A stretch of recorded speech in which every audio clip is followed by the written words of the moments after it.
For all your medicines, contact Love Pharmacy opposite Asante Mampong Market. Love Pharmacy, where quality medicines are affordable.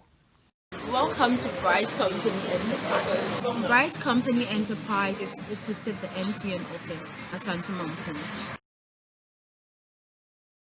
Phone magazine yedwumadi ayedie ebi ne se ye repair phone ahoro nyina na afenso ye ton accessories unlocking flashing decoding o he phone magazine ayo Asante Mampong main lorry station about Sanpo Flyers no store number 23. Mampong Ladies Association eye ku a Mampong form ma bi ewo Mampong Krudium ha ebi nso so a wo mu akwantum aka wo abom a wate wo se won dadwene a wo dwene ene se emobrafo ekunafo ne enwisia ena wo mu adwene wo ho enu nti ene botaya a wode te sa koi na ekui be mfinhia mienu atwam yi wo adi dwuma pi a wode ehwe nyanka wo chaade wo Mampong bibi som wo ye ekunafo adoye ene amobrafo hwe eye nkwada wonni ewu agya wo mu a wo ko school nyina ne no ene ne den wo ko eye Anglican asori dem wo Asante Mampong Krudium ha se ekunafo a wonu ho ebra ye wo mu eye bre mu odin wonu ede eye nyoma kakra eye nuane ekwakoma eye se ekunafo ya ene ekunum nipa ba ko di animu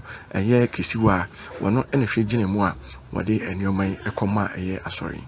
Mampong Ladies eye kuo bia eye emma na yatu ye ho sibo se beboa ejanka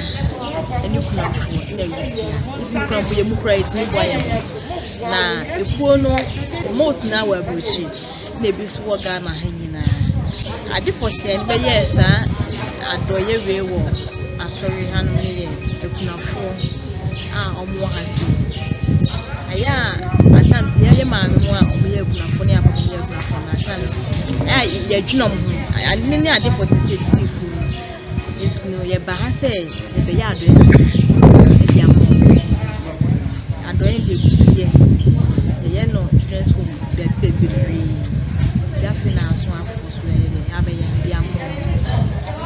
afi ekuo no emu da ho ye su ye nsafro ya obiso be jo Mampong Ladies bia su ye nsafro ekuo ni de ye ma nko a be ma be join so be ye pejo ti ye me kan so be pejo ma nko a ti su ye nsafro bia so ma me jo Mampong Ladies enu achi nso eye kunani ba ko a won so ne saka ne man bi ede na ase ai modin ede ma eye kuyi esrese Nyankopon ka won ho na ebra no bra na won koso a na won hwe eni sa adwuma ya hodi jina ya sori ya ye di ni ya so ye ni na eni ekunafo a wo asori ni na anem edda Mampong Ladies for us so much me abaye adoye ti sama ekunafo ye ga o ma se bebre e wade nhira wo na mre bia o munya bi meye ma ekunafo